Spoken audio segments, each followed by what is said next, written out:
Juste quelques petits mots et nous allons rentrer chez nous. Nous allons nous tenir debout et nous allons lire dans Jean chapitre 13. Jean chapitre 13, verset 33.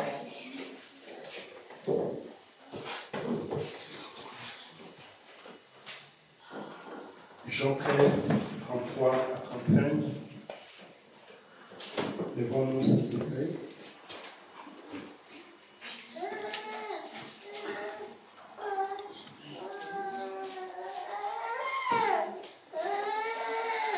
Jean 13, verset 33 à 35.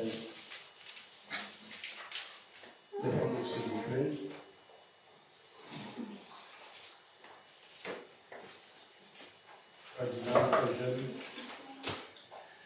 Mes petits enfants, je suis pour peu de temps encore avec vous. Vous me chercherez, et comme j'ai dit aux Juifs, vous ne pouvez venir où je vais. Je vous l'ai dit aussi maintenant, je vous donne un commandement nouveau. Aimez-vous les uns les autres, comme je vous ai aimé, vous aussi aimez-vous les uns les autres. À ceci, tous connaîtront que vous êtes mes disciples, si vous avez de l'amour les uns pour les autres. Amen. Amen. Vous pouvez vous asseoir. Seigneur, notre Père, nous te demandons de venir à la lecture de la parole. Accorde-nous la grâce de Dieu ce matin, pendant que nous allons essayer de parler, pendant ces quelques minutes qui nous restent. Au nom de Jésus-Christ. Amen. Amen. Ce matin, je vais parler sur l'amour fraternel. Pendant que vous êtes assis, nous allons prendre aussi dans Jean chapitre 15, verset 12. Commençons verset 9. Jean 15, verset 9. Comme le Père m'a aimé, je vous ai aussi aimé.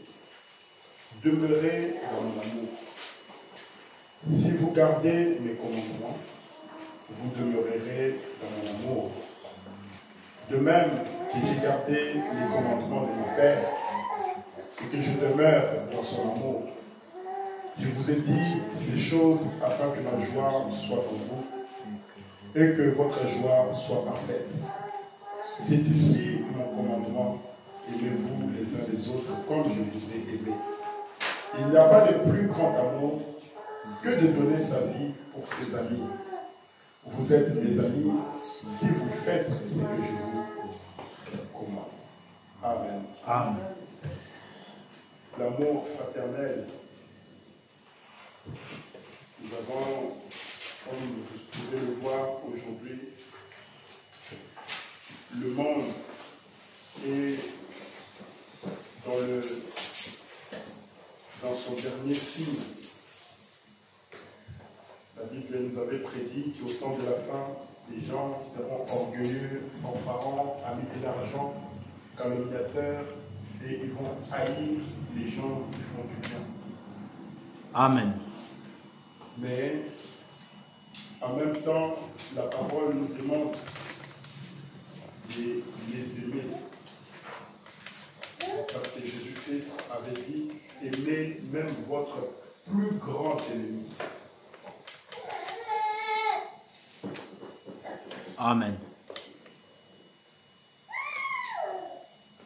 Aimez même votre plus grand ennemi.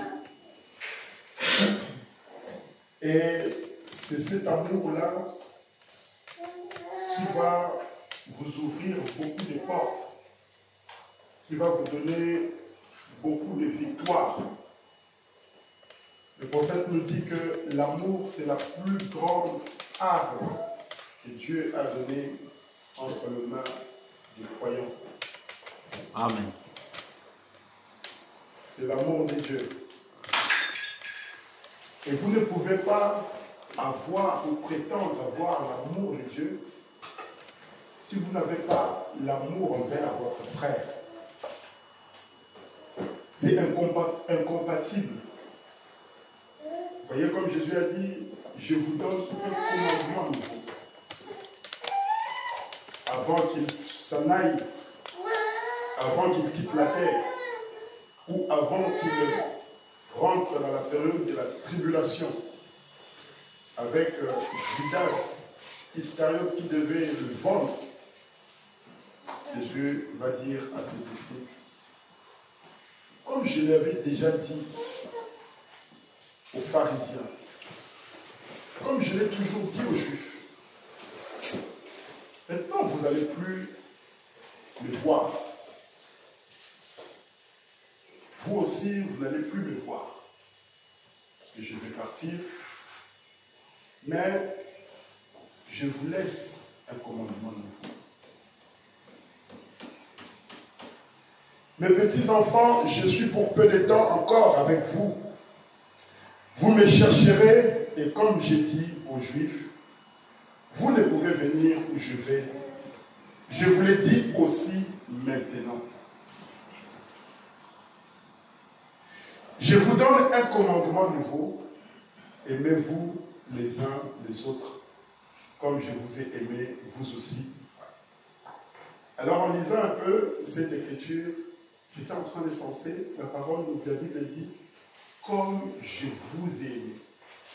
Aimez-vous les uns les autres, comme moi je vous ai aimé. Mais comment Jésus-Christ nous avait-il aimés? Comment lui, il nous a aimés? Parce qu'il nous demande d'aimer mon frère. Il me demande d'aimer ma soeur. Comme lui, il nous a aimés. Donc ça ne doit pas être l'amour qui traverse juste notre pensée. Ça doit être l'amour que Dieu va placer dans votre cœur, qui va être identique à l'amour de Dieu. En d'autres termes, c'est ce même Dieu-là qui va venir dans votre vie, qui va venir dans votre cœur pour que vous puissiez aimer votre prochain. Amen. Parce que de vous-même, de nous-mêmes, nous ne pouvons pas nous aimer comme Jésus-Christ nous a aimés. Comment lui nous a aimés? C'est ce que nous sommes en train de voir ici. Dans Jean 15, il dit, je suis le vrai cep et mon Père est le vigneron. Tout sarment qui est en moi et qui ne porte pas de fruits, il le retranche. Tout sarment qui ne porte pas de fruits, il les retranche. Et tout sarment qui porte des fruits, il le monte afin qu'il porte encore plus de fruits. Déjà, vous êtes purs à cause de la parole que je vous ai annoncée. Demeurez en moi et je demeurerai en vous. Comme le sarment ne peut de lui-même porter du fruit s'il ne demeure attaché au cep, ainsi vous ne pouvez pas non plus si vous ne demeurez pas en moi. Donc l'amour que nous devons avoir envers les uns et les autres, ça doit être l'amour que Dieu lui-même a placé en vous. Et cet amour-là viendra si vous demeurez dans la parole de Dieu. Amen. Amen. On a prêché beaucoup sur l'amour et il va parler qu'il y a plusieurs catégories d'amour. Il va parler de l'amour divin, l'amour fraternel, l'amour philéo, l'amour... Il va même parler de l'amour féroce. Et de l'amour philéo, il va dire que c'est l'amour que nous avons entre notre frère, notre soeur, notre mari ou notre femme. Et avec cet amour-là, si une personne vient pour faire du mal à votre femme ou à votre soeur, vous allez faire quoi? Vous allez vous défendre. Vous allez prendre cet homme-là, vous allez même le tuer pour défendre votre femme, pour défendre votre père, pour défendre vos proches. Mais l'amour de Dieu, ça c'est différent. Une fois le prophète était à la chair en train de prêcher, et il y avait un fou qui est rentré dans l'église. Et dès qu'il est rentré, le prophète nous dit que c'était un fou qui avait l'habitude de tuer les prédicateurs. S'il rentre ici, voit, ah, c'est toi le prédicateur, il vient. Il était très fort. un jour, il vient, pendant que le prophète était en train de prêcher, il va rentrer, il va venir là, devant la chair, il va dire, toi, tu vas voir. Comme tu es un menteur, tu es un escroc, tu es en train de dire que c'est toi qui as la puissance. Tu vas voir, aujourd'hui, je vais finir avec toi. Et il va lancer des menaces à l'égard du prophète. Le frère nous dit qu'au lieu de les haïr, je l'ai aimé. J'ai dit qu'une telle personne, certainement que ce qu'elle est en train de faire, certainement que cette attitude qu'il a envers moi, ce n'est pas une attitude qui est une attitude correcte. Il n'est pas dans son état normal. Il n'est pas dans son état normal. Et au lieu que je puisse l'haïr, je l'ai aimé. Et c'est par cet amour-là, il est arrivé à mettre ce monsieur-là par terre. Il a condamné les démons qui étaient dans cet homme. Et le diable est sorti. Et on en parle de ça dans « Je vous restaurerai, dit l'Éternel » du 29 août 54.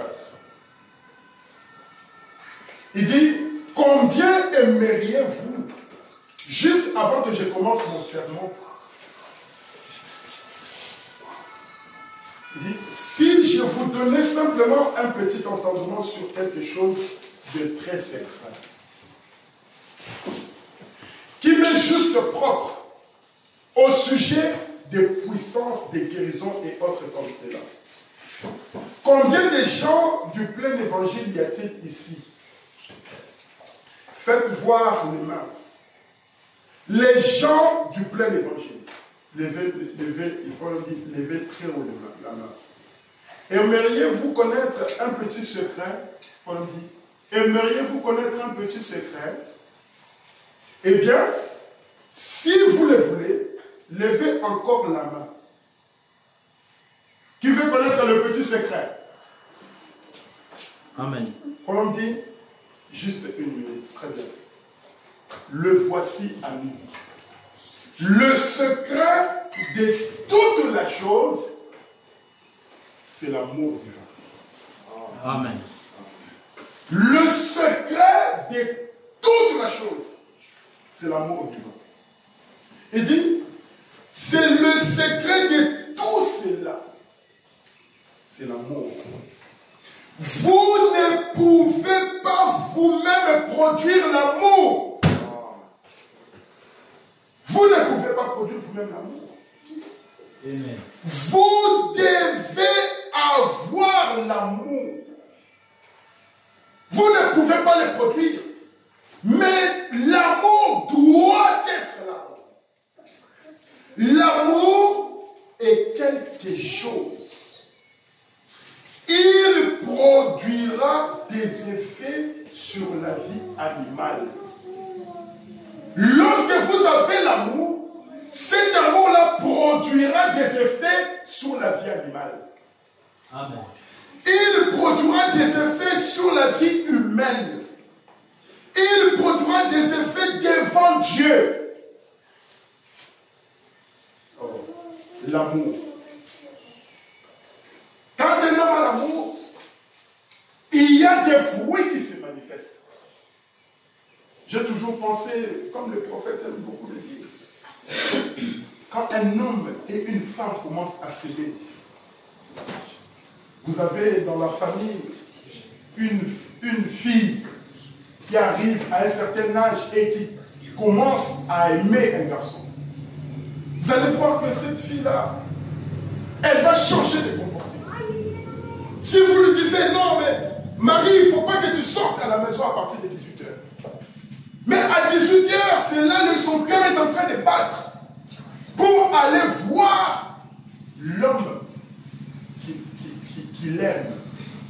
Et vous allez voir cette fille-là, elle peut même sauter les murs. Le garçon peut même fuir l'école. la fille peut fuir l'école pour aller voir la personne qu'il aime. Il faut aller même se rencontrer, je ne sais pas, quelque part. Après, quand l'école va finir, elle va rentrer à la maison, elle va dire, j'ai été à l'école. Et je pense que c'est presque tous, nous tous ici, nous sommes passés par là.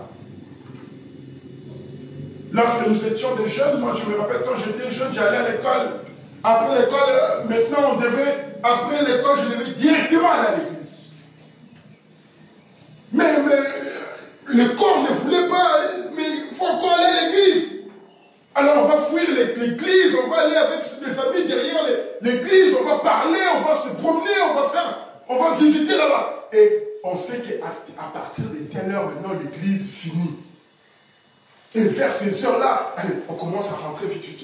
Et quand on arrive à la maison, le papa ou la maman va te demander qu'est-ce que le pasteur a prêché. Et comme tu n'étais pas là, tu ne sais pas. Non, j'étais là, j'étais à l'église. Mais le pasteur a prêché quoi? Alors maintenant, on commençait à faire des stratégies.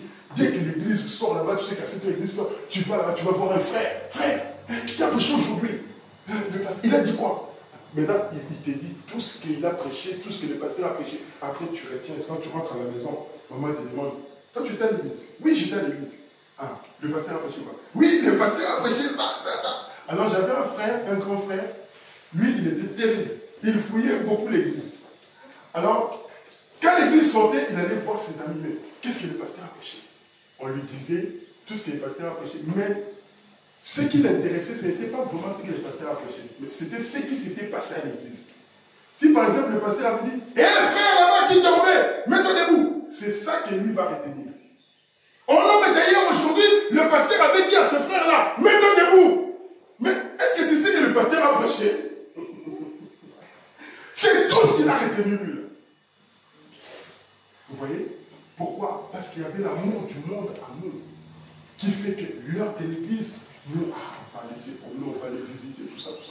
Mais le prophète nous dit ici, il produira des effets sur la vie animale. Il produira des effets sur la vie humaine.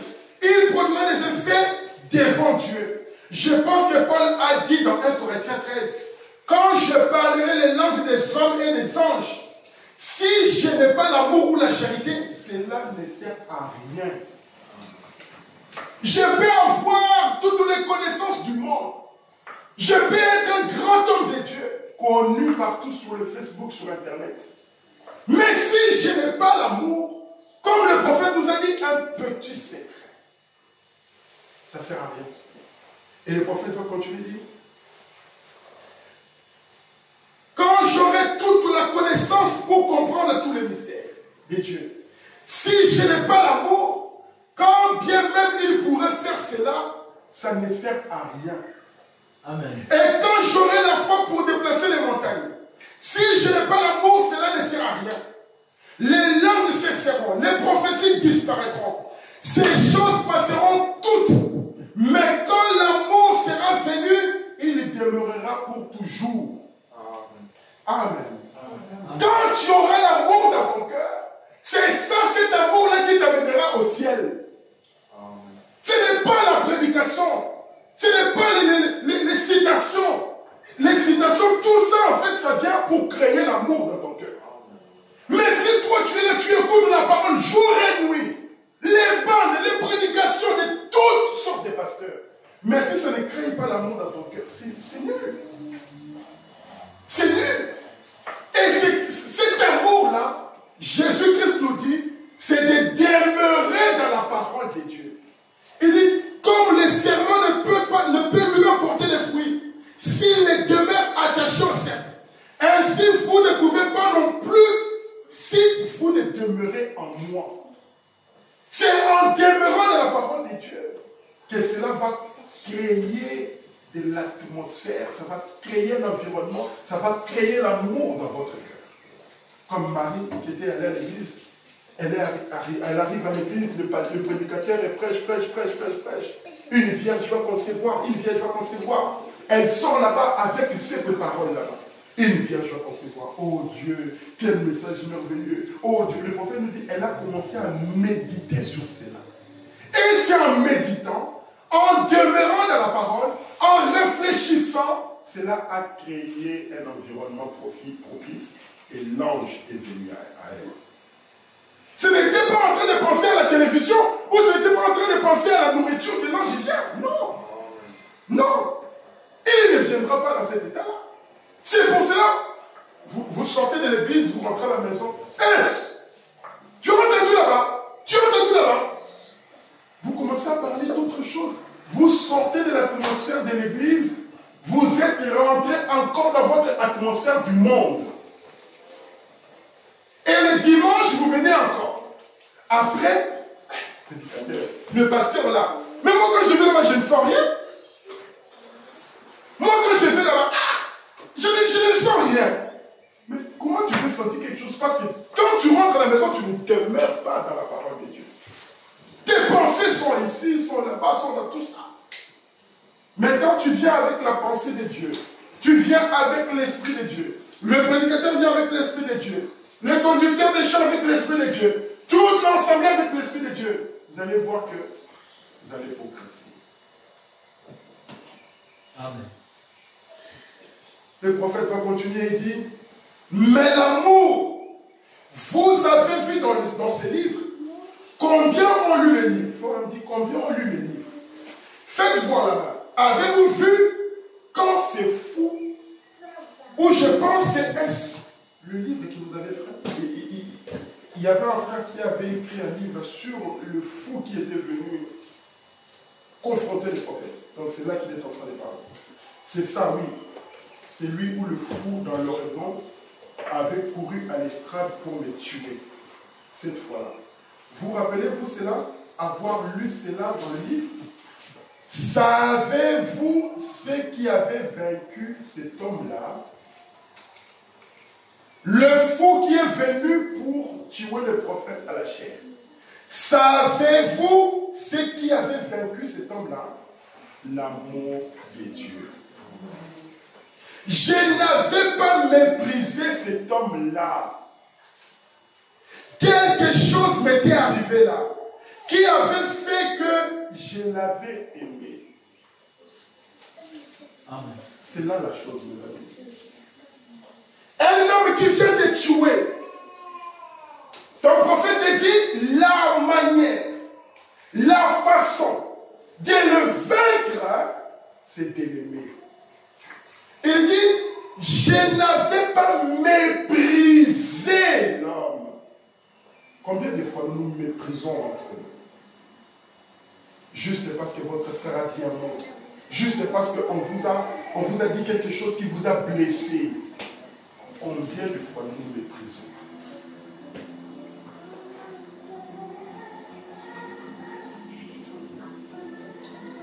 Je me suis dit, pauvre homme, lié par ce mauvais esprit, c'est ce qui lui donne l'envie de me tuer. Ce qui donne à cette envie de me tuer, c'est ce démon qui est derrière. Ouvrez la fenêtre si vous il fait très chaud.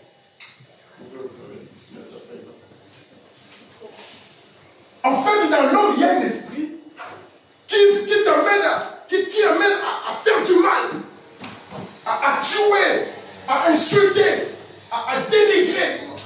Le frère là, est-ce que lui a aussi des frères? Est-ce que vraiment il a des frères? Quand je dis c'est un menteur, non, lui, non, je ne peux pas l'écouter. Mais tu ne sais pas que ce même frère-là, en lui, vous savez, lorsque Jésus-Christ était sur la terre, une fois, vous allez vous souvenir, il était parti à côté d'Haïti. Et il va trouver une femme. Une femme, lui il était assis et la femme va venir. Vous connaissez l'histoire de la femme samaritaine. La Bible nous dit que cette femme-là, c'était une prostituée, n'est-ce pas? Cette femme-là, elle ne sortait pas au moment où toutes les femmes vierges de la ville venaient puiser de l'eau. Elle venait simplement quand les bonnes sœurs, les bonnes femmes qui avaient une bonne réputation, qui venaient à l'église, qui venaient au puits, elles se sentaient ignobles, prostituées, sales. Elles venaient à son tour. Quand il n'y avait plus ces femmes fidèles, ces femmes vierges, ces femmes de bonne réputation. Là, ici, là derrière. Là derrière. Derrière. Derrière. Elle venait en son temps. Elle venait quand il n'y avait plus de femmes avec la bonne réputation. Mais c'est pendant ces temps-là que Jésus-Christ va dire, femme, donne-moi de l'eau. Christ n'avait pas regardé tout ce qu'elle faisait. Christ avait vu à l'intérieur de lui, d'elle, qu'elle était la sémence d'Abraham. Amen. Amen. C'est ça qui comptait pour Christ. Les faiblesses, tout ce qu'elle était en train de faire, c'était mauvais. Et elle en payait, elle en souffrait. Mais quand Christ vient, il n'est pas venu quand toutes ces femmes vierges étaient au puits. Quand toutes ces femmes de bonne réputation venaient au puits. Mais il vient au moment où la mauvaise devait venir. Et maintenant, il va dire à la femme, donne-moi de l'eau. La mauvaise là, il dit, donne-moi de l'eau. Mais regarde-moi ces juifs-là. Mais toi tu es juif, papa. Mais entre nous, on ne s'entend pas. Ah, mais si tu connaissais qui te demande de l'eau, toi-même là, tu aurais demandé de l'eau. Mais regarde, tu n'as même pas de quoi puiser. Le prophète nous dit que Christ était en train de chercher à contacter son esprit. Amen. Mais elle, comme c'était une femme qui aimait les hommes, tout ça, elle avait des idées. Elle croyait que cet homme ici, il m'aime. Et Christ va lui dire, va appeler ton mari. Il avait détecté là où était son problème. Il va dire, je n'ai point de mari. Je suis une femme libre. Si tu veux, on peut faire nos affaires. Et Jésus va lui dire, c'est vrai. Tu as eu, tu as dit la vérité, parce que tu as déjà eu 5 maris. Et le 6e qui est maintenant dans ta maison là, n'est même pas ton mari. En cela, tu as besoin. La femme regarde. Oh, mais ce que tu viens de nous dire là, ce que tu viens de me dire là, mon père m'avait dit. Vous voyez, elle retourne dans le souvenir de ses parents. Et vraiment, quelque part, il dit que peut-être que cette femme-là était devenue comme cela parce qu'il y avait un mauvais homme qui l'avait conduit dans cet état. Parce que pour qu'une femme devienne une prostituée, il faut qu'il y ait un homme qui l'amène dans ces choses-là. Et maintenant, elle commence à se souvenir. Ah, mon père m'avait dit. Mais tu n'es pas ce prophète-là qui devait venir. Et Jésus va dire, je l'ai su votre état. Et qu'est-ce qu'il a fait? Elle va laisser sa couche.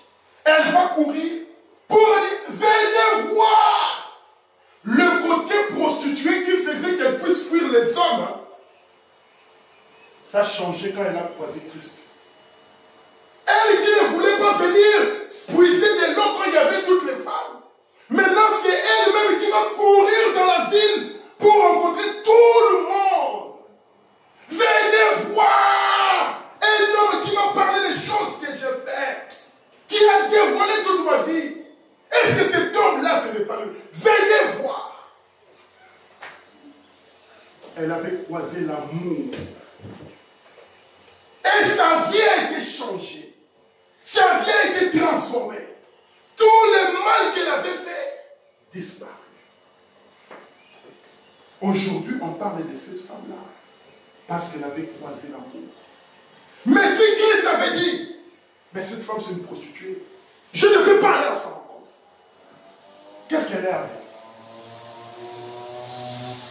Elle ne serait pas sauvée. Et même, regardez que c'est à travers de cette femme-là que beaucoup sont venus. Ils ont entendu et ils ont été aussi sauvés. Amen. Et les gens ont dit, femme, ce n'est pas à cause de toi que nous avons été convaincus. Mais c'est parce que nous-mêmes nous sommes venus. Oui, nous-mêmes nous sommes venus. Mais qui vous a appelé? Mais c'est cette femme-là. L'amour de Dieu. Ne pas regarder aux fautes des autres. Ne pas considérer les erreurs des autres. Regarde, exploitons le côté le bon. Laissons un peu le côté mauvais de la personne. Exploitez le côté le bon. Parce qu'en exploitant le bon côté, c'est là que vous allez aider votre frère. Vous allez aider votre soeur. Amen. Voilà, on dit dans les sceaux de l'Antichrist. Il dit, peu importe si vous pouvez adhérer à les églises, serrer la main des pasteurs, inscrire votre nom dans les registres, toutes ces choses sont bonnes.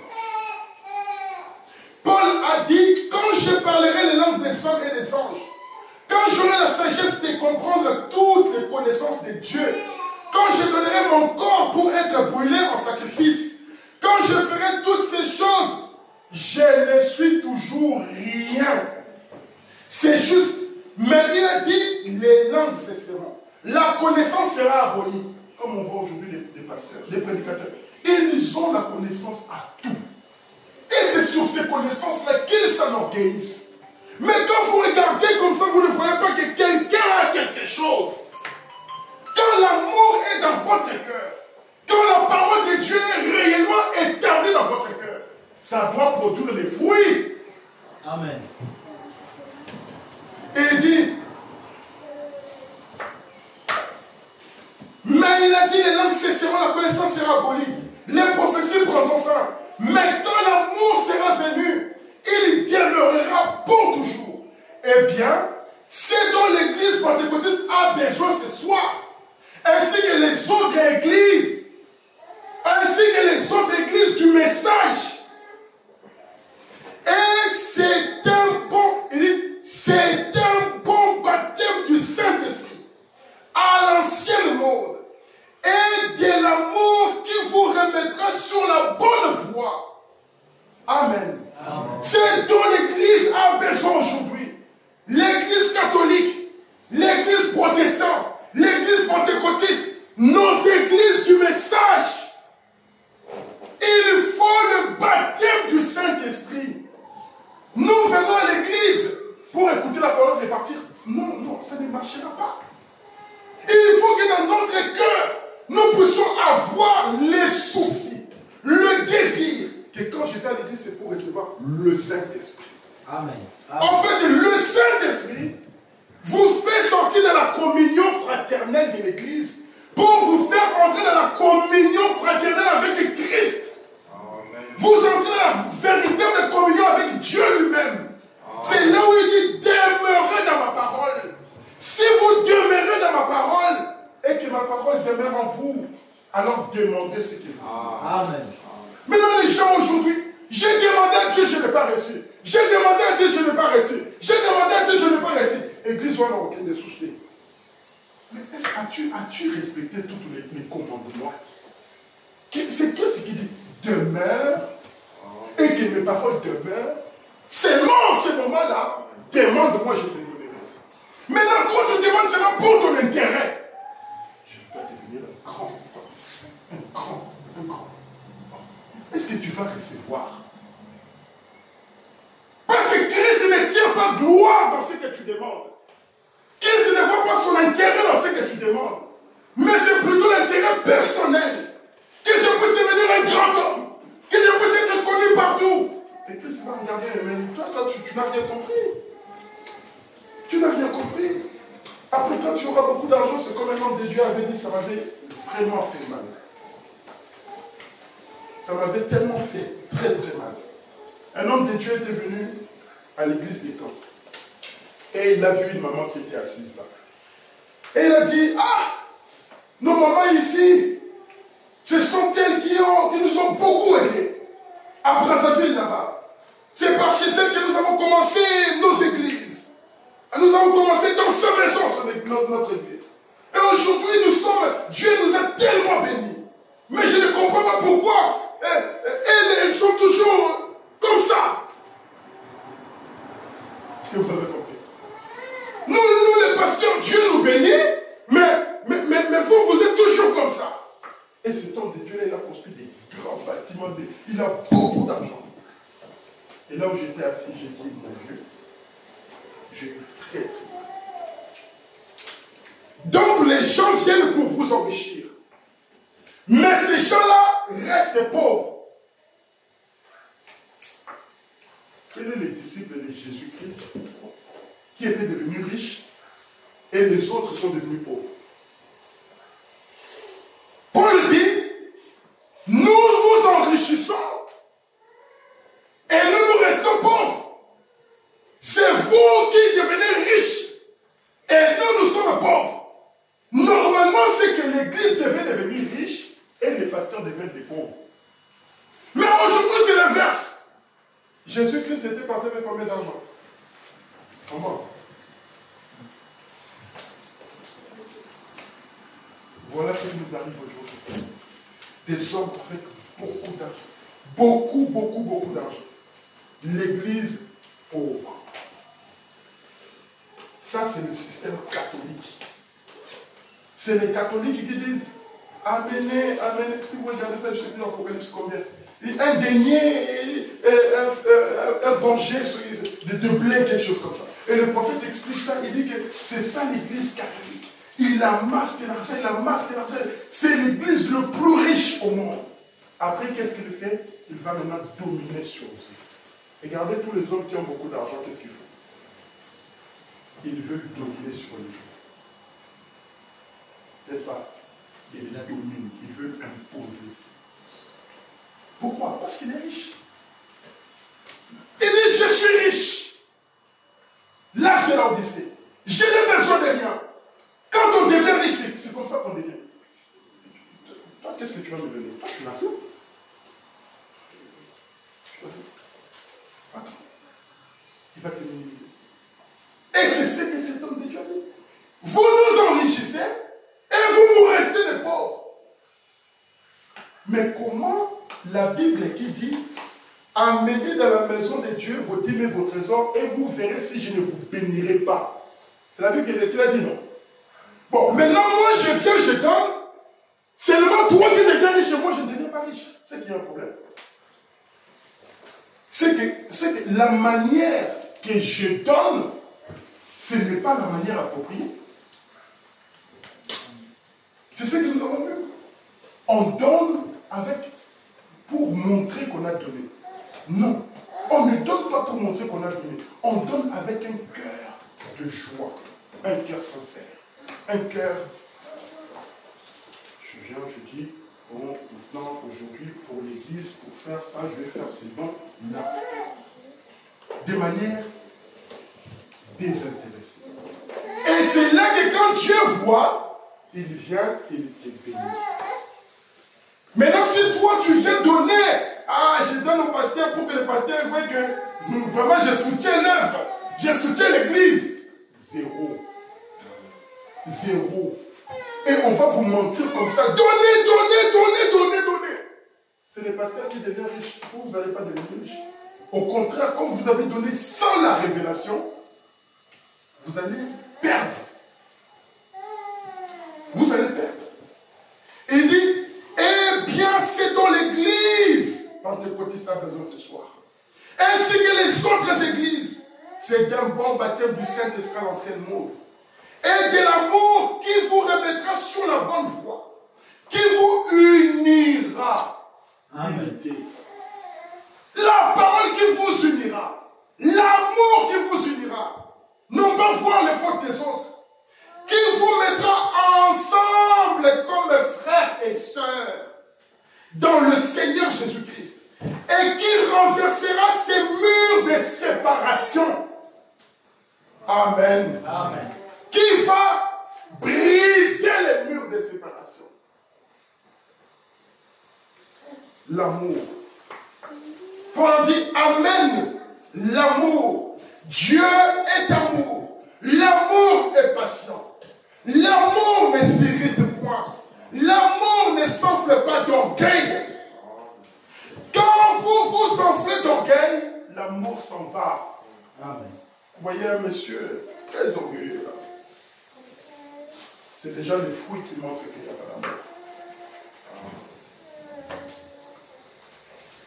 Et quand il y a toute cette malice, ces luttes, ces guerres, cette envie et cette malice les uns vis-à-vis des autres frères, Dieu s'en va tout simplement. Ah, tu sais, moi je suis de l'église des... Je ne peux pas aller dans l'église des... Une convention, le pasteur dit, oh, je ne veux pas que vous allez dans la convention là. Ah, voilà comment les enfants de Dieu sont brisés, séparés, divisés. Vous étiez dans une même église. Oh, quelque chose se produit. Les uns partent ici à gauche, les autres partent ici à droite. Un ami, un frère avec qui vous étiez bien, tu prends le téléphone. Mon frère, allô? Il ne te répond plus. Allô? Il ne te répond plus. Mais mon ami, pourquoi tu ne me réponds plus? Mais qu'est-ce qu'est le fait de quitter l'église à voir avec notre relation, notre fraternité, notre amour? Qu'est-ce que cela a à voir?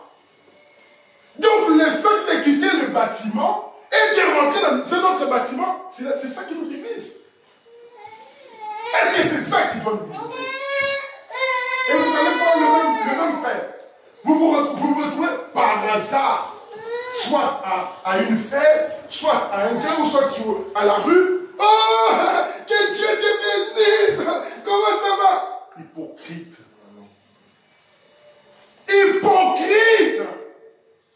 Amen. C'est comme le prophète le disait. Donc venez près donc.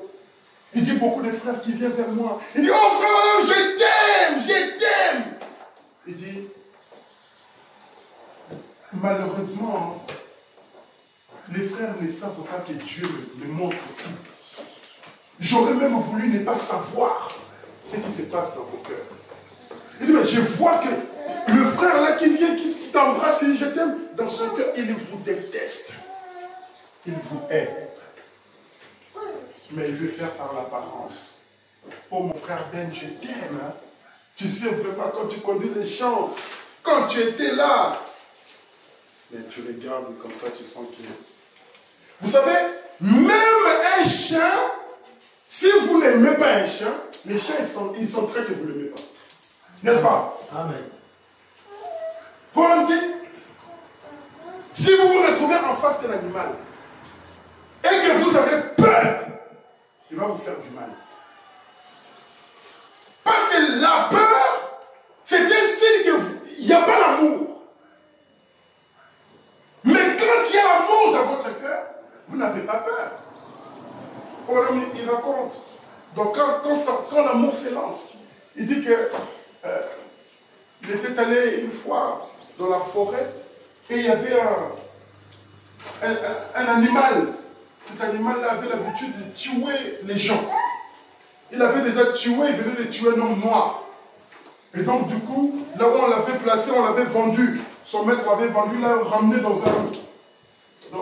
à un autre endroit. Et un jour, le prophète ne savait pas, il était en train de marcher. Et il va croiser cet animal-là. Qui va sentir la présence d'un homme. Et il va venir vite pour terrasser, pour faire du mal. Et le prophète était là. Il a dit, j'ai senti en moi quelque chose qui m'a saisi. Au lieu que je puisse, j'avais l'arme, au lieu que je puisse prendre mon arme et de la battre, je lui ai dit, mon cher ami, je t'ai dérangé pendant que tu étais dans ton sommeil. Mais excuse-moi parce que je suis le serviteur de Dieu. Et ton créateur, qui est mon créateur, m'envoie en mission. Et je suis désolé de t'avoir dérangé pendant ton sommeil. il retourne et va te coucher. Et la bête a entendu. Il a fait des tours et il est allé se coucher. Et Paul a dit, je n'avais pas peur. Amen. Oh là là là là là. Bon, vous êtes dans la bonne voie. Vous êtes dans la bonne voie, frère. Vous êtes sur le bon chemin. Mais ce qu'il vous faut faire, c'est de vous rassembler de nouveau pour une réunion à l'ancienne mode de la rue d'Assouza, où les hommes et les femmes de toutes les dénominations se rassembleront, démoliront leurs barrières et se reconnaîtront les uns les autres comme des frères et des sœurs dans le Seigneur Jésus-Christ. Amen. Amen. Amen. Non pas je suis frère des tabernacles. Non, non, non, non, non, non, non. Je viens dans les tabernacles pour recevoir la parole qui va me faire entrer dans le corps de Christ. Et dans le corps de Christ, tout le monde est important. Tout le monde est important. Je ne peux pas mépriser mon frère. Je ne peux pas négliger ma soeur. Non, lui là, il se montre trop là. Je n'ai pas besoin de lui, il se montre trop. Il se montre trop. Peut-être que c'est ça sa faiblesse. Mais tu n'as pas vu le côté où il est aussi. Où tu peux profiter. Comme il va. Dans le couple. Je ne sais pas si je vais retrouver cela. Paul dit donc Jésus-Christ est le même hier, aujourd'hui, éternellement. Pendant les 20 ans de recherche sur la Bible, parlant avec l'ange du Seigneur et beaucoup de choses, j'ai constaté qu'il y a deux choses. C'est l'amour et la foi. Amen. Pendant que j'ai lu la Bible et pendant que je suis en contact avec l'ange du Seigneur, j'ai constaté qu'il y a deux choses, l'amour et la foi. Le prophète dit, si vous aimez Dieu, de l'amour pur et sans mélange, vous devez avoir foi en lui. Amen. Si vous aimez réellement Dieu, de l'amour pur et sans mélange, vous devez avoir foi en lui. Amen. Mais écoutez, cela accompagnera chaque fois la foi. Et quand l'amour et la foi se marient, demandez ce que vous voudrez et vous le recevrez. Comme vous savez que votre Père céleste ne peut pas vous dire un mensonge, il est Dieu. Il ne peut pas mentir. Et alors, quand vous croyez en lui de tout votre cœur, et que vous croyez que ce que vous demandez, vous le demandez non pas dans un motif égoïste, mais vous avez un motif correct derrière. Ce que vous demandez pour la gloire de Dieu, et vous croyez sans l'ombre d'un doute que votre Père ne vous mentira pas, quelque chose va se produire. Amen. Quand vous ôtez tous les gratterons du chemin et que vous regardez droit là au calvaire et vous croyez cela de tout votre cœur. Amen. Quand vous aimez Dieu, quand vous croyez à sa parole, vous allez avoir foi en lui. Amen. Vous savez, le prophète nous a raconté une histoire. Qu'il y avait une jeune femme qui avait beaucoup de cousines. Et ils étaient dans un ranch, un homme d'affaires. Et le propriétaire de ce ranch-là avait un fils qui voulait chercher une épouse pour se marier. Et maintenant, le fils est rentré là-bas dans ce ranch-là pour inspecter un peu quelle est la femme que je veux pouvoir épouser. Il arrive. Il y avait tout un tas de jeunes femmes, vous connaissez des histoires qui s'étaient maquillées, qui étaient belles en train de danser, tout ça. Vous savez comment ça se passe dans les fêtes. Et le monsieur était là, il s'est réjoui, il a mangé. Et il a voulu faire un tour vers le soir. En faisant le tour, il va croiser une jeune femme, elle, qui ne faisait pas partie du groupe de ces femmes-là qui étaient dans la fête.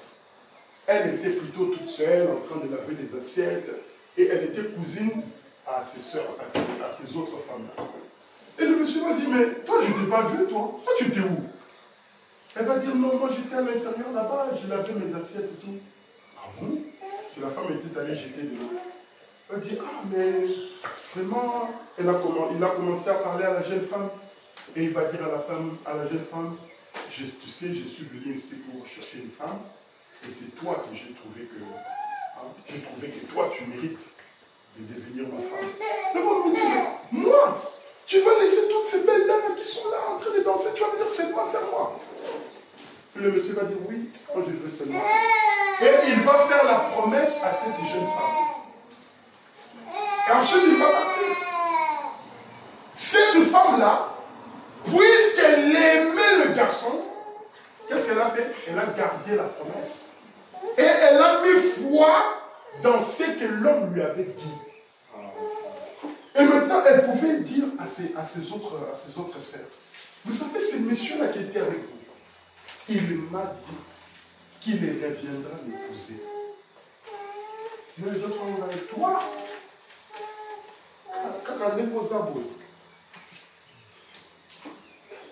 oui, c'est à moi qu'il a fait la promesse. Et je crois à sa promesse. Parce que je l'aime, je crois en lui. Amen. Et elle a gardé la parole comme cela.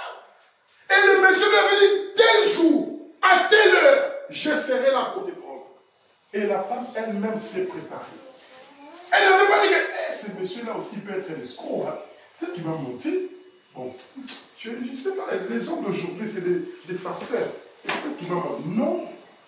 La femme a mis tout son cœur là-dedans. Parce qu'elle l'aimait. Parce qu'elle croyait à cet homme-là. Elle s'est préparée. Elle s'est apprêtée. C'est ce que le prophète nous dit ici. Quand vous avez l'amour et la foi en Christ, hein, vous pouvez maintenant lui demander. Et quand vous demandez, vous devez croire que ce que vous avez demandé là, vous allez l'obtenir. Amen. Mais si cette femme-là n'avait pas dit, vous voyez, c'est là, elle n'allait pas en profiter. Elle n'allait pas bénéficier. Le prophète nous dit dans la seconde venue. Il dit au paragraphe 70, écoutez bien. L'Église est en train, il dit d'abord au paragraphe 71, il dit, frère, dans ces glorieuses heures que nous vivons maintenant, il nous incombe à nous, l'Église de Dieu vivant, de nous examiner, de venir devant Dieu, d'allumer la chandelle de la parole de l'Évangile et de nous examiner pour voir s'il ne nous manque pas quelque chose. Surtout quand nous voyons tout ce qui se passe. Nous sommes au temps de la fin. Amen. C'est à nous maintenant d'allumer la chandelle, de vérifier, de regarder, parce que nous sommes au temps de la fin. Mais s'il y a vraiment le temps de la fin, vous savez, depuis qu'on était petits, nos pasteurs nous disaient, nous sommes au temps de la fin. Nous sommes au temps de la fin. Le prophète, regardez, en 1957, il disait déjà que nous sommes au temps de la fin. Mais aujourd'hui, nous sommes en 2025. Mais les signes du temps de la fin, tel que le prophète nous l'avait dit, nous l'avons déjà vu. C'est maintenant du passé. Le pape, c'est maintenant du passé. La guerre entre Israël et l'Iran ici, il va fragiliser tout le nucléaire de l'Iran. Qu'est-ce qui manque maintenant pour qu'ils puissent bombarder la mosquée d'Omar? Quel est le pays puissant, musulman, qui peut maintenant faire face à l'Israël aujourd'hui? Il n'y en a plus. Donald Trump est venu, il a fait les accords d'Abraham. Israël avec l'Arabie Saoudite qui s'entendent. Regarde, il va aller bombarder la Palestine, il bombarde le Liban, il bombarde l'Iran, et personne ne dit rien. Mais là, s'il veut bombarder la mosquée là, Quel est le musulman qui va venir dire un mot? Or, c'est ce qui leur manque. De détruire la mosquée d'Omar pour maintenant construire leur temple. Oh, il va dire, la venue de Christ est proche. Il n'y a pas d'autre espoir dans le monde pour l'Église. Et écoutez bien, l'Église est en train de fainéanter. L'Église n'a plus de conscience. C'est à peine si vous pouvez la réveiller. L'Église n'a plus de conscience. Les gens ne savent plus. Ils ne savent plus. Qu'est-ce que nous venons faire à l'Église? Nous savons. On vient faire quoi à l'Église? On vient à l'Église. À l'époque, comme nous étions des enfants, on allait à l'Église pour recevoir le baptême du Saint-Esprit. On arrivait, on priait, Seigneur, donne-moi le baptême. Seigneur, donne-moi le baptême du Saint-Esprit. C'est pourquoi on vient à l'Église chercher le baptême du Saint-Esprit. Amen. Mais si à l'Église, vous ne recevez pas le baptême du Saint-Esprit, vous recevez quoi alors? Le pasteur ou l'esprit du pasteur? Après, vous allez devenir fanatique du pasteur. Même quand le pasteur va faire quelque chose d'anormal, vous allez quand même s'associer au pasteur. Amen. Mais alors que vous ne venez pas pour s'associer au pasteur, vous venez s'associer à la parole qui est Christ. Et si l'église où vous allez, vous ne recevez pas Christ, partez. Si vous voyez que non, le pasteur ici ne me donne pas Christ, je m'en vais. Je ne fais pas l'église pour faire la politique. Il y a des partis politiques où je peux bien faire de la politique. Exact. Où je peux vraiment être dans la partie socialiste. Dans la partie républicaine, je suis bien catégorisé. Mais quand je viens à l'église, l'église c'est la maison de Dieu. Amen. Et je dois trouver Dieu. S'il n'est pas là, je m'en vais. Vous savez, Marie et Joseph, ils ont abandonné Jésus dans le temple.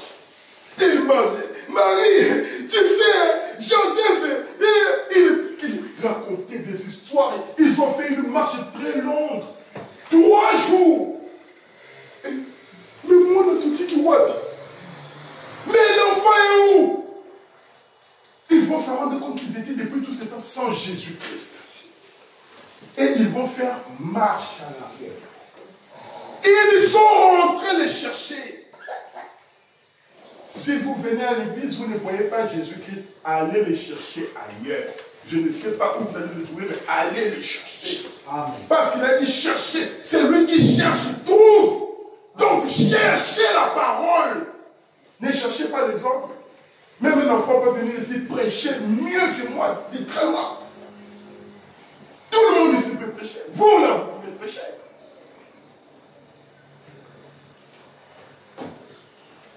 Non, on va suivre un homme. Lui, là, quand il prêche, tout le monde saute. Mais Paul l'a dit. Même si je fais descendre le feu, même si je donne mon corps, mais je ne suis toujours rien. Écoutez bien, l'église est en train de fainéanter. L'église n'a plus de conscience. C'est à peine si vous pouvez la réveiller. La Bible dit qu'elle en viendrait à dire, voici notre maître tarde à venir. Et les gens sont très dévorés. L'église aujourd'hui est en train de se déchirer, de s'en très dévorer. Mais tout le monde prêche frère Branham. Mais les églises aujourd'hui prêchent frère Branham. Mais pourquoi les gens sont si divisés? Je ne comprends pas. Pourquoi nous sommes divisés? Pourquoi les églises sont divisées? Si nous prêchons le même prophète, si nous prêchons la même parole, si nous prêchons le même message, pourquoi nous sommes divisés? Et surtout si nous avons le même Christ, pourquoi sommes-nous divisés alors? Pourquoi je ne peux pas aller librement dans l'église d'un frère? Vous savez, aujourd'hui, les gens, ils ne sont plus rien, plus rien. Ils viennent à l'église, ils regardent. Les frères, là, on les voit plus. Le frère, là, il est parti où? Après. Regardez le frère, là, il ne vient plus. Hein? Ah oui, mais toi, tu ne sais pas, il était parti de l'église, le frère, là. Ah bon? Ah, il est avec eux. Ah, il appelle. Et tu sais, le frère là, il est avec eux. Il est avec eux. Oh, ok. Et le frère, il appelle. C'est un faux frère. Il est parti là-bas et puis il m'appelle. Division. Et quand le frère va prendre le téléphone, vous appelle, vous ne répondez pas, lui aussi va dire, ah, il ne me répond plus parce que je suis plus dans leur église. Moi aussi. Je ne les appelle plus. Pour rien.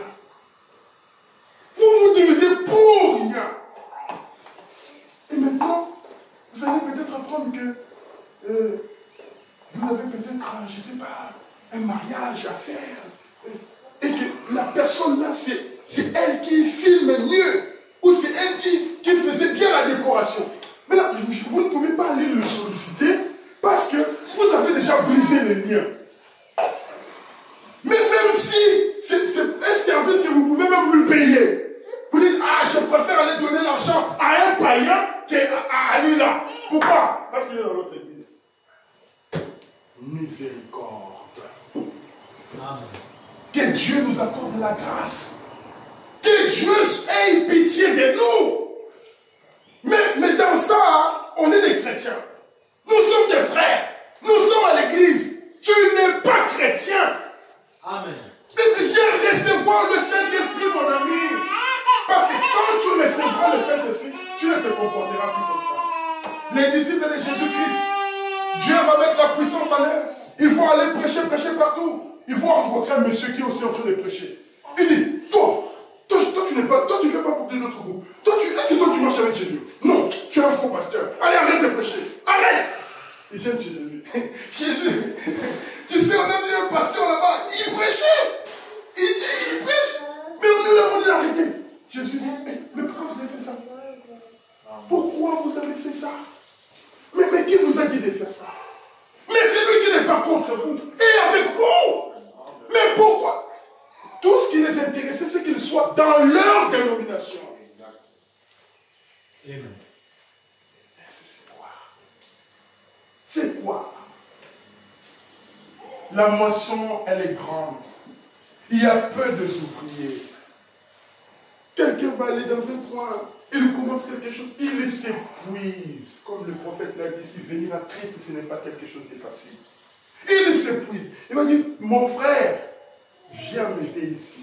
Je suis épuisé. Je ne viens pas. Toi, tu as quitté l'église, non? Pourquoi tu m'appelles? Tu pensais que c'était facile, non? Tu vas aller mourir là-bas.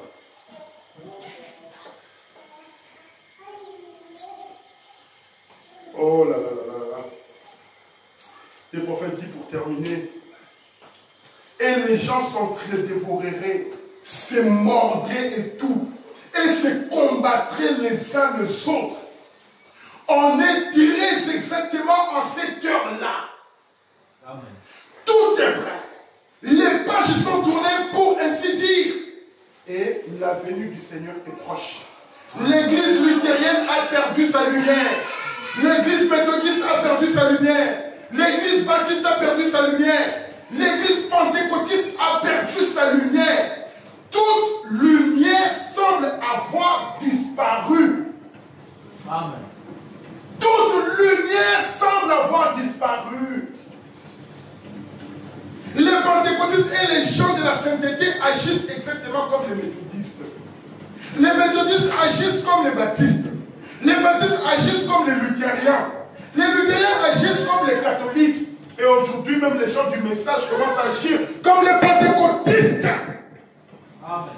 Les pentecôtistes se sont dit, nous allons faire notre majabou. Ils vont faire des trucs. Les chrétiens, ils regardent du message et disent, nous aussi, nous allons faire comme ça.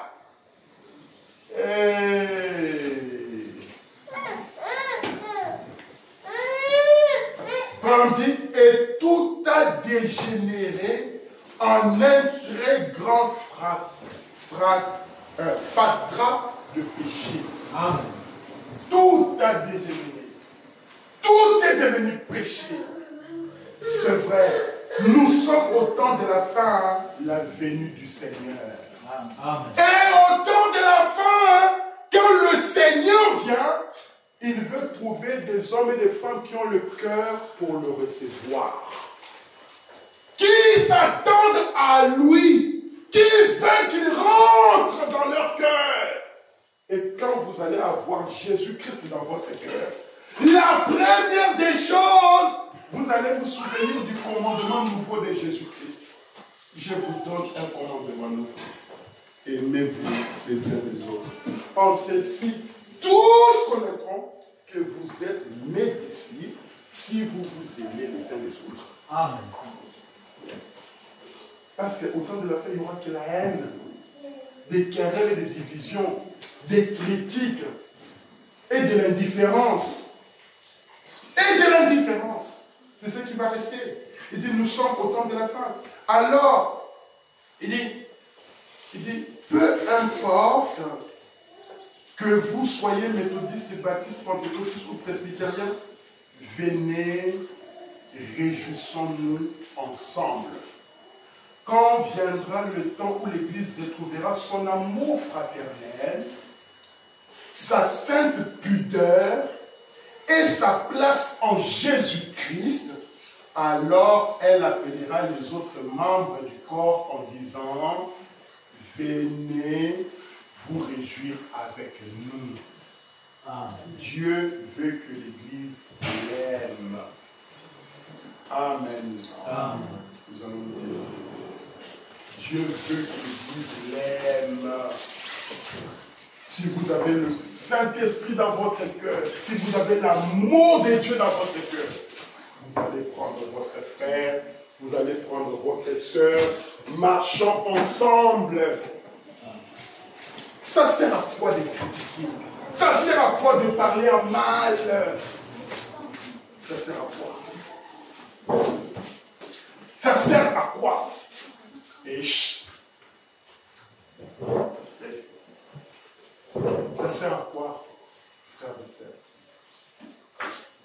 Vous croyez vraiment que si Christ entre dans votre cœur, je ne sais pas si quand de son vivant, quand il était sur la terre, il critiquait les gens. Je ne sais pas. Il critiquait. Non, possible. Mais pourquoi nous on critique, enfants de Dieu? Nous critiquons comment? Ça vient d'où l'esprit de critique? Ça vient d'où l'esprit de mépriser? Ça vient d'où?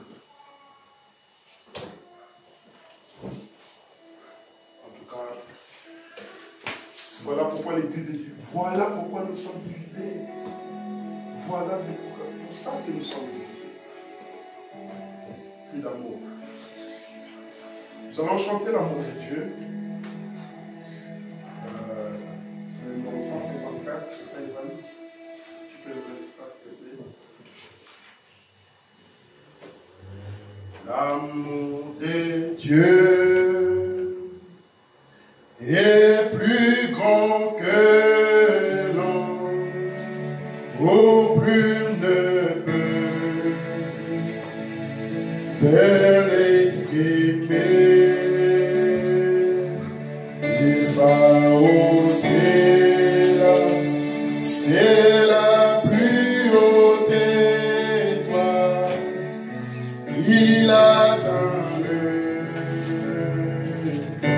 le bas le coupable, 154, sentant son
océans étaient tous remplis d'encre. On prenait tous les océans du monde comme l'encre. Et le ciel, le parchemin. Le ciel, tous les cieux, comme un livre, comme un parchemin. Et comprenez chaque homme qui est sur cette terre pour décrire l'amour de Dieu. L'amour de Dieu qui t'a sauvé. L'amour de Dieu qui t'a donné ce souffle de vie que tu as aujourd'hui. L'amour de Dieu qui t'a donné la bonne santé. L'amour de Dieu qui te donne la victoire dans tous tes combats.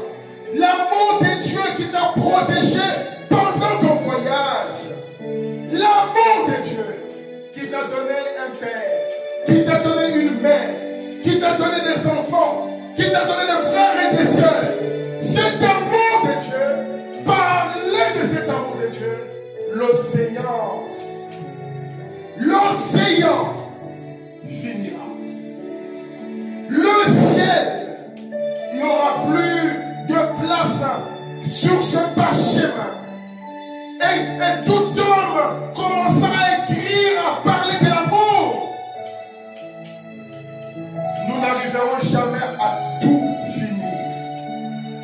Cette puissance d'amour, que cela vienne à l'église pour unir nos âmes, pour unir nos cœurs, pour faire de nous un peuple un dans l'unité, dans l'amour, dans la simplicité. Que Dieu puisse chasser l'orgueil, que Dieu puisse chasser l'indifférence, que Dieu puisse enlever à nous le désir de devenir plus grand que l'autre. Les disciples étaient cancellés lorsqu'ils n'avaient pas le Saint-Esprit, lorsqu'ils n'avaient pas la vie éternelle. Mais c'est pour ça que Dieu avait dit, il me faut, c'est mieux que je puisse m'en aller. Il faut que je puisse m'en aller, que je puisse vous envoyer le Saint-Esprit. Parce que lorsque le Saint-Esprit viendra dans votre cœur, il vous enseignera, il vous parlera, il vous unira. En ces jours-là, tout le monde connaîtra que vous êtes mes disciples si vous avez l'amour dans votre cœur. Si vous pouvez vous soutenir, si vous pouvez vous aimer, si vous pouvez vous supporter. Vous supportez. Juste une différence de vue. Une différence de vue.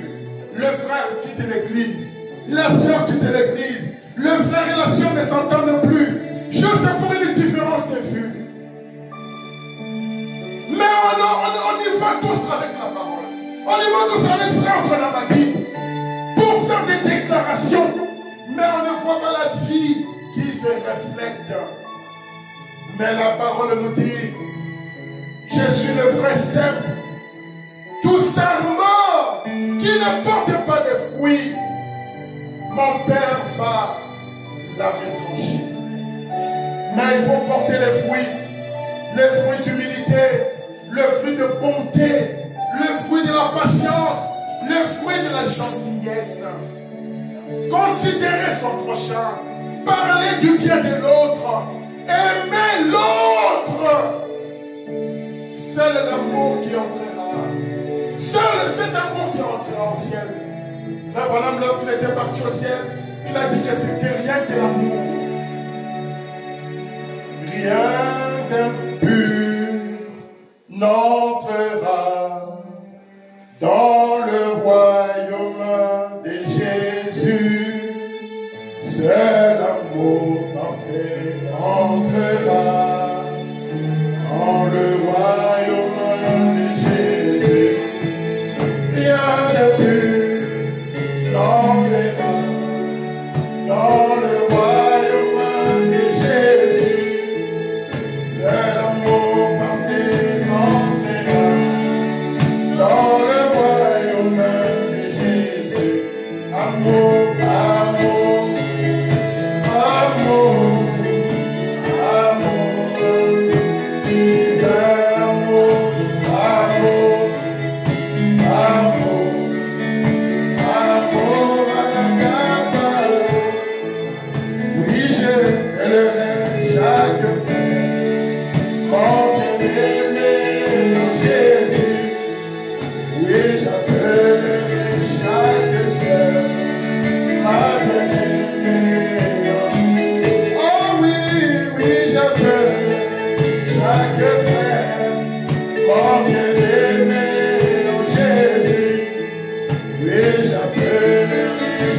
tes seins, ma bien-aimée. Nous chantons amour, amour, amour divin. Prions tous les Seigneurs. Amour, amour, amour à toi. Nous disons amour, amour, amour divin, oh, amour, amour, amour. Oh Père Céleste, toi le Créateur des cieux et la terre, nous venons à toi, Seigneur, cet après-midi, te disant, Seigneur, notre roi, que nous voulons rien d'autre que ton amour, que l'amour parfait de Dieu, l'amour divin, Seigneur, puisse descendre dans nos cœurs. Toi qui as quitté le ciel, toi qui as quitté les louanges des anges, tu es descendu sur cette terre pour compatir, pour souffrir, pour partager la douleur avec ta création, la douleur de l'homme. Seigneur Dieu notre Père, tu es allé jusqu'à la croix, tu as payé le prix, tu as pris la place de l'homme, tu as pris ses péchés, tu as pris ses manquements, tu as pris ses faiblesses, tu as pris son côté faible et tu as amené cela sur le poids du calvaire. Tu as été pendu au bois pour que cet homme puisse retrouver le chemin de la vie éternelle. Seigneur Dieu notre Père, aujourd'hui cet homme qui est arrivé au temps de la fin, qui reçoit Jésus-Christ, la grande fontaine d'amour, par le message du temps de la fin, qui ramène Jésus sur la terre. Seigneur, pourquoi cet homme-là est toujours indifférent, Seigneur? Pourquoi nos vies ne reflètent pas la vie de Christ? Si réellement tu es venu, si réellement tu es descendu par le baptême du Saint-Esprit, dans le cœur des prédicateurs, dans le cœur des enfants de Dieu, pourquoi il n'y a pas cet amour, Seigneur? Pourquoi il y a cette division, Père Céleste? Nous te prions que tu puisses nous aider, que tu puisses nous assister, que tu viennes, oh Dieu Tout-Puissant, nous baptiser de ton esprit, afin que, Père Céleste, nous puissions nous aimer les uns les autres. C'est comme cela que tu as dit. En cela, tous connaîtront que vous êtes mes disciples, si vous avez l'amour les uns pour les autres. Père Céleste, notre roi, ton prophète nous dit que lorsque tu avais envoyé l'ange Moïse, qui est allé vers les enfants d'Israël, bien-aimé Père Céleste, il a pris ses enfants, il les a sortis de cet endroit où ils étaient des esclaves, où ils étaient martyrisés, où ils étaient flagellés, où ils étaient méprisés. Il les a portés, il les a sortis de cet esclavagisme pour les amener dans un lieu où le lait et le miel. Père Céleste, notre roi, tu aimais Moïse. Tu as dit à Moïse, ce peuple qui réclame de l'eau va frapper le rocher et ce rocher va donner cette eau. Moïse qui va frapper le rocher, l'eau qui apparaît. Les enfants de Dieu vont boire de l'eau. Ils vont se réjouir. Ils vont être altérés. Ils vont se réjouir. Mais quelques temps après, ils ont commencé à faire des problèmes à Moïse. Moïse, nous avons soif. Moïse, nous avons soif. Oh, Père Céleste. Ils ne pouvaient pas comprendre que le même Dieu qui leur a donné de l'eau, sortant de ces lieux le plus secs, était le même Dieu qui pouvait encore leur donner. Mais ils ont commencé à faire des problèmes à Moïse. Ils réclamaient de la nourriture. Ils ne voulaient plus de la manne. Oh Dieu notre Père, leur cœur n'était pas attaché à toi. Leur cœur n'était pas attaché à Moïse. C'est pour ça que tu as regardé, tu as dit, Moïse, je vais frapper ce peuple. Mais le cœur de Moïse ne pouvait pas accepter cela. Parce qu'il avait l'amour pour les enfants de Dieu. Il était dit, oh Dieu, tu veux les frapper? Mais que diront les Égyptiens lorsqu'ils apprendront que tu les as tous tués? Ils diront, mais si tu as été capable de les délivrer, mais il n'a pas été capable de les garder. Seigneur Dieu notre Père, l'amour qu'avait Moïse dans son cœur, il a plaidé pour ses frères. Il a intercédé pour ses frères. Il a imploré miséricorde pour ses frères. Il a pleuré pour ses frères. Où est l'amour de Dieu en nous? Où est l'amour de Dieu en nous? Nous critiquons. Nous parlons en mal. Nous voulons rester dans notre coin pour éviter le mal. Mais le mal est en nous. Le mal, ce n'est pas en évitant quelqu'un. Le mal, c'est en nous.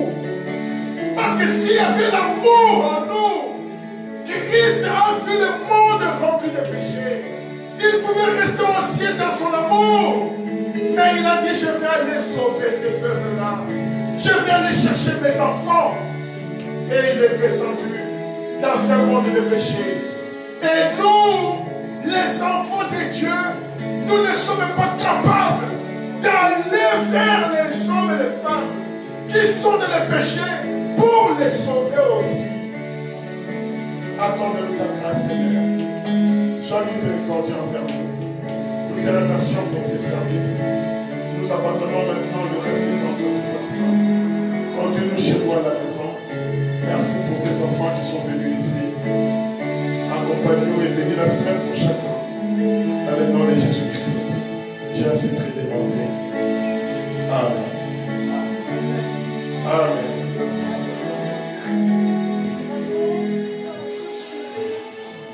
Comme je l'ai dit, nous allons avoir des réunions le 13 juillet. Ça sera dimanche 13 juillet. Nous allons avoir 2 services. Donc, par la grâce de Dieu, nous serons avec le pasteur Joseph Lunango qui va nous apporter la parole. Venez à temps.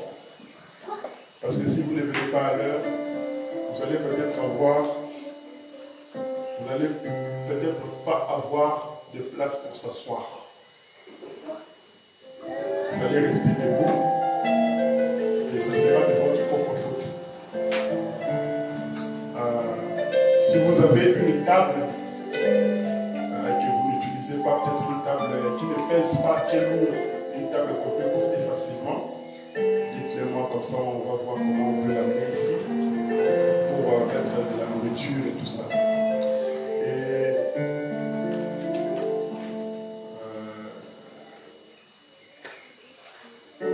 J'avais déjà parlé sur...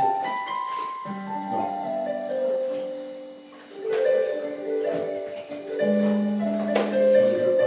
Je pense que ça va aller.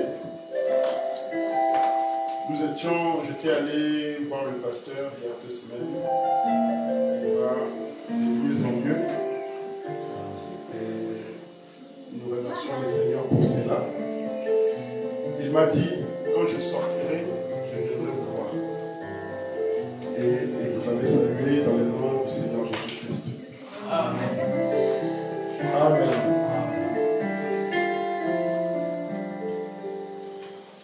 Les frères Dylan et Eugène, ils sont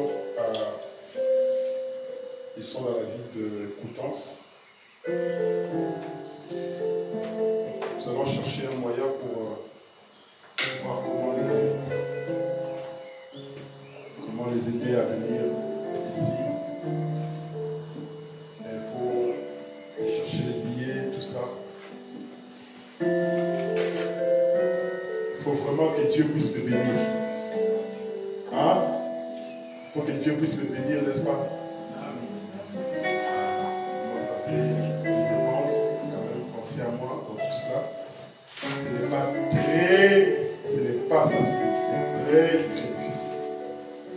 Mais bon, par la grâce de Dieu, nous allons y arriver. Retenez bien la date du 13 juillet. Nous allons commencer à 11 h jusqu'à 13h30. Nous allons manger. Et nous allons répondre à 15 h pour finir à 17 h.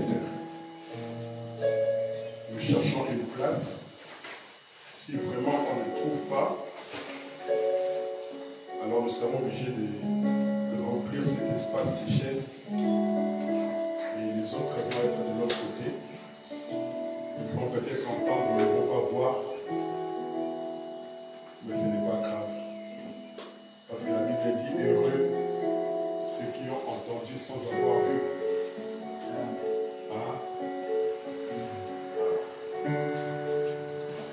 Souvenez-vous toujours qu'en venant à l'église, vous ne venez pas voir un homme, vous venez pour la parole de Dieu. Et si vous voulez progresser, avancer en Christ, ce que vous avez entendu, rentrez chez vous, réalisez, méditez et donnez du temps à cela.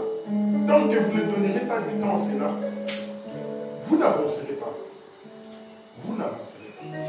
Et ça sera comme de la répétition, répétition. Et à la fin, vous savez qu'est-ce qui va se passer? Le diable mettra en vous la haine contre la personne qui vous prêche ici. Après, vous allez quitter l'église. C'est ce qui était arrivé avec Judas. Judas, c'était la même chose. Il venait avec Jésus, communiait avec Jésus, communiait avec Jésus. Mais un jour, le diable est rentré en lui et il est allé prendre Jésus. Pourquoi? Parce qu'il n'avait pas le Saint-Esprit. Il n'était pas prédestiné. Donc, cherchez cela. Et vous allez voir que si vous recevez la parole, vous pouvez aller même en Chine. Vous pouvez aller même en Inde. Vous allez toujours aimer la parole. En fait, ce ne sera pas un homme. Vous ne pensez, ce n'est pas à moi, au prédicateur. Vous ne penserez pas. Mais c'est à la parole. Aujourd'hui, le prophète n'est pas là. Mais qu'est-ce qui fait qu'on prêche la parole? Parce qu'il a prêché la parole de manière que les gens puissent recevoir le Saint-Esprit. Et les gens ont reçu le Saint-Esprit. C'est pour cela que la parole continue. Amen. Amen. Pensez à cela. Pensez à cela. Il ne faut pas se retrouver un jour, vous êtes en train d'aller en enfer, et vous allez dire, oh, c'est le prédicateur là qui m'a mal prédiqué. Moi, je ne vous ai, j'ai juste répété ce que la parole a dit. Et je ne vous donne pas mon esprit, je vous donne la parole de Dieu qui est l'esprit de Dieu. C'est fini. Je ne veux pas que vous puissiez devenir fanatique à moi. Non, ne devenez pas fanatique à moi, j'en ai pas besoin. Devenez fanatique à la Bible et à la parole de Dieu qui a été prêchée par le prophète William Marion Branham. C'est ça la lumière de votre jour aujourd'hui. La lumière de votre temps, c'est ça.